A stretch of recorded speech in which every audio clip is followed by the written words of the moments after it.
Hi everybody, welcome back to Indycar. I'm Gordon Ross, just back from my holidays, feeling fit and relaxed and, well, just watching news while I was away and thinking about what I was going to talk to you about today. I had the misfortune to catch a bit of Andrew Marr's show this morning before I came out for work, and if you do follow the BBC, as I sometimes do, you'll know that Michael Gove was on with Andrew Marr this morning trying to explain the unexplainable to basically everybody about what's going to happen with Brexit and what this new British plan is all about. After Mrs May came out from the Friday night sort of stramash down at Chequers and announced that peace had broken out and they now had some kind of workable solution to everybody's problems that everybody could live with, I thought, well, you know, here we go, great, let's hear it, what's it going to be? And she came out with pretty much exactly what they'd already said the week before, except now that she's got her Brexiteers to agree to it as well. Now, in essence, what's being described, and on Andrew Marr's show, I think, to be fair to Michael Gove, he probably did better with explaining this absolutely incomprehensible babble than anybody else I could think of. I don't think Theresa May would have been able to handle it as well as Gove did. But what it boils down to is this: the British government has decided a couple of things. The first is that to solve the Northern Ireland problem, the whole of Northern Ireland is going to become a free trade zone. So it's going to be a kind of place which is in a never-never land, which is never-never in the EU and never-never fully British either. And somehow or other, all the goods that go over the Irish border between the north and the south will do that without any friction at all. So they're going to slide across the border like a penguin down a water chute, and everything's going to go swimmingly well in Northern Ireland. We won't have any problems at all. Which sounds okay to begin with, but I'll come back to that in a minute. And then later on, Gove was explaining how the European Union's rules would no longer be applied to Britain, that we were out of both the customs union and we're out of the European single market, but we would have what he called a common rule book. Now, what this means, for those of you who are baffled by the stupid wording that they use, is that the UK will carry on using the EU rules that we have now, absolutely into infinity, as long as it needs to. They will carry on using European rules as they stand at the moment, and the European Union is expected to let them do this. In other words, to have what is actually a customs union, but the British are calling it not a customs union, it's a common rule book. So in other words, they've taken European rules, they've put them in a little book, and the British government, or the British side of it, is going to follow the EU rules, but it's not a customs union. We're just obeying the rules, but we're not actually in a customs union, even though we're behaving as though we're in the customs union. So that's the bizarre part of it. We're going to have sort of sovereignty, but sort of mostly going by the EU's rules. And Michael Gove had to twist himself in knots to try and explain this to Marr. And Marr got to the point this morning where he actually said to Gove, he said, "This is fake sovereignty." He actually came out and just said that to him. And without blinking, Gove just said, well, no, you're absolutely wrong. It's not fake sovereignty. We really are sovereign. We're making our own laws. We'll have our fishing grounds back and blah, blah, blah. But the problem is, that's actually not true. What the British government has done has been to stay in the European Union's, basically stay within the EU, but just call it what they want. They just call it a common rule book. It's a form of words, which means that Britain will continue to do what it's doing now in exactly the same way as it always has done, following the EU's rule book. And Gove says, but if they invent some new rules in the future, then the British government reserves the right to veto that change. Well, I hate to say this to Mr. Gove, but while we were in the EU, we always could veto any changes. While we were in the EU, we had the power to do that all along, so if we didn't like a law, we could veto it. If there was some new bit of legislation that Britain disagreed with, we had a veto. So he's just plainly lying to people and saying now that we've got some power that we didn't have before. We always had the power to veto. Every country in Europe has the power to veto any legislation that they don't like. And then he went on to say that they were going to sort of cherry pick the Europeans that they wanted to come over here. They weren't going to stop them, but they were going to make sure that they knew that they would be coming here on our terms and that they would have to obey our rules and they wouldn't just be able to come in and out. That is actually what Brexit was really all about. It was about, according to the spiel we heard, was about being able to control the numbers of Europeans coming into the UK. And that was really the bottom line. But the problem is, what he's just said, that they're going to only let in people that they want, breaks one of the fundamental 4 conditions of being able to trade in Europe, and that is free movement of labour. If they don't provide free movement of labour, they will not get a trade deal. At the very best that the UK could expect, given all of these red lines that they're imposing and all these promises they're making to the British people about maintaining sovereignty, we're not maintaining sovereignty at all. We're just calling the European rules something else. We're calling them British rules. But in actual fact, we're just still following EU rules as we always have. Nothing will have changed.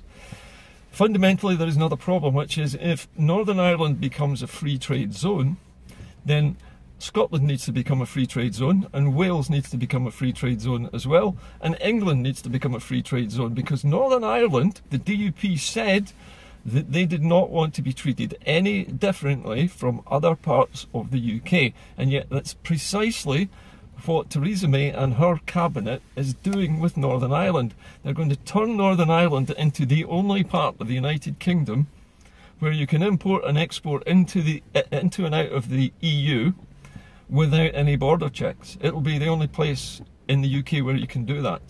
And that means Northern Ireland is being treated differently, and that means the DUP cannot possibly accept this particular piece of nonsense as well.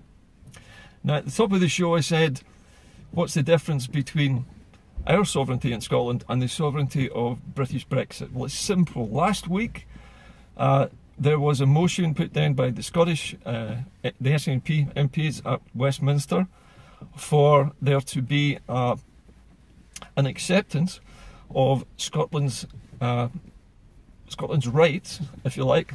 It's known as the claim of right, but it's the right of the Scottish citizenry to be sovereign. In other words, we asked the UK government, or the UK Parliament, to provide us official acceptance that they accept that the people of Scotland have the right to decide who governs and who controls Scotland. Now that includes the British government.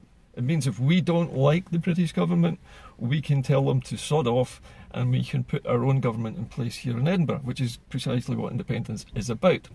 So when it comes down to the differences between one sovereignty and another, Scotland is a sovereign nation. The people who live in Scotland, who make their homes here permanently, are all sovereign citizens. We all have this right to usurp any parliament that is foisted upon us, any king, any ruler, any prime minister, any leader of any description, of whatever kind in Scotland. We have the right to remove them if we don't like them, and we have the right to install a government of our own choosing.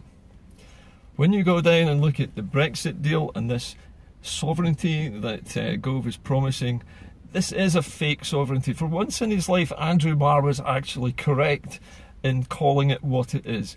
It's fake sovereignty. It's not really Brexit at all. It's simply changing the name of the EU rulebook to a common rulebook, a British and European rulebook. It's just a load of hotty, a load of waffle, calling things different names, using clever words to basically describe what's already happening in the EU, which is still existing now. And this business of not being able to veto things was also a lie. We've always been able to veto anything while we were in the European Union. So I think at the end of the day, the difference between the sovereignty of Scots and the sovereignty of Brexit Britain is that ours is real. And Westminster accepts it officially, and it's been duly noted, and it's publicly been disclosed, it's been written into Hansard. The British government accepts that the people of Scotland can remove them, can remove the British government from Scotland if we wish. That's a very important thing to have said publicly, but it's true now. And now that everybody in Scotland knows that, we don't need to fear having to ask permission of anybody in England to hold any kind of vote. We don't. We can hold any kind of plebiscite we wish at any time. Okay, one final word on this before I leave you today, and that is to do with what Michael Gove said at the end of his interview. I don't know if anybody heard this, but he said, after giving Mar their spiel about what was going to be a wonderful Brexit and we're getting our fishing grounds back and all the rest of that, he then said, of course, we are planning for the contingency of the no deal situation. Now, he added this at the end as an aside, as though it wasn't important. Why would a government which is confident of getting this deal through, which thinks that the Europeans will definitely go for this, why would they still be working on the basis that it's going to be a no-deal Brexit? Why are they hiring thousands of people to become new border guards? Why are they putting in place the planning consents and permissions they need to build new warehouses near the ports if there isn't actually going to be a hard Brexit? Why would they bother? It tells me that they are not confident about pushing this deal through. They know Barnier has already looked at these plans and rejected them as unrealistic. I know, because I was watching the European news feeds last week, that the European negotiators have already rejected this exact plan that Theresa May has suddenly announced this week, had already been put to Europe's negotiators a week before the announcement was made on the BBC, and the Europeans rejected it then. It was unrealistic, it was unworkable.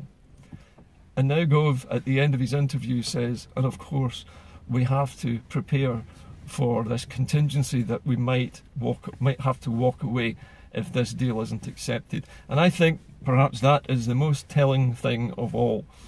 It's what's not said in interviews which I think is most important. And with this interview, what was not said is that we are preparing for a hard Brexit because we believe there is more of a chance of that happening than the Europeans accepting this fudge that they have previously rejected last week. And it's now being presented to the British public as if it was something new.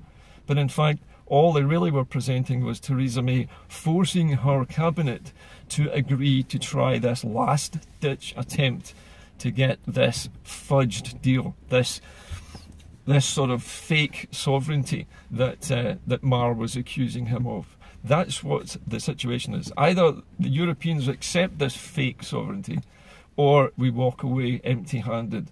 Now, so far, there's been nothing from Europe about this, but as far as I understand it, and nobody's mentioning this either, the transition deal has gone away. Have you noticed that? There's no talk of the transition anymore.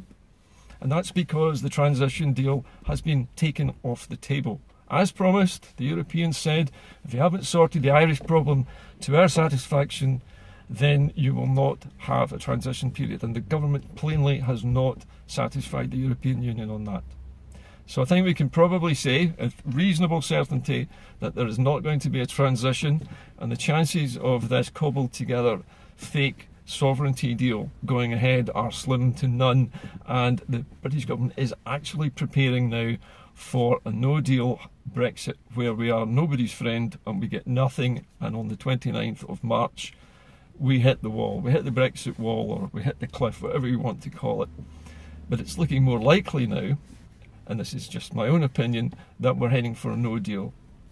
And as soon as we hear back from the European Union, and that will be, well, they're not really certain actually. I think they're putting the white paper together this week, and that has to be debated in the UK, then it has to go to the Europeans. The Europeans will already have seen it, by the way. We're just talking about how it's presented to us, the public. But when the Europeans come back and say, no, we don't think this is workable, then that will be the end of it. It's hard Brexit from then on, and I think we're literally weeks away now from knowing that, and if that's the case, we're weeks away from the start of the last, I hope, independence referendum, the one which gets us our independence. I sincerely hope that's true, because if things go the way I expect, then we will have to move very, very fast to get ourselves out of this terrible situation that the British government has got the entire country into. And as I've said this before, we are the only one of the 4 home nations, if you want to call them that. I use inverted commas when I'm describing Ireland, but we're the only one of the 4 nations of these islands which is actually able to rescue the situation and get our people out of this mess that Brexit is about to become. Anyway, thank you to everybody who sent me messages while I was on holiday. I appreciate them. It's nice to be missed. I hope you have enjoyed this presentation. I've put a little bit of thought into this today, but really I'm just following what the media is doing and what the government is doing behind the scenes. So while we're being presented with this new sovereignty, in the meantime, in the background, the government's preparing for a no-deal Brexit. Anyway, don't get too worried about it. Remember, independence is only a few weeks away now. I expect once the Europeans tear this latest idea up into little shreds and put it in the bin, that will be really the starting gun for the Scots to get out of Britain before it goes down the plug hole. I'll see you all later. Bye for now.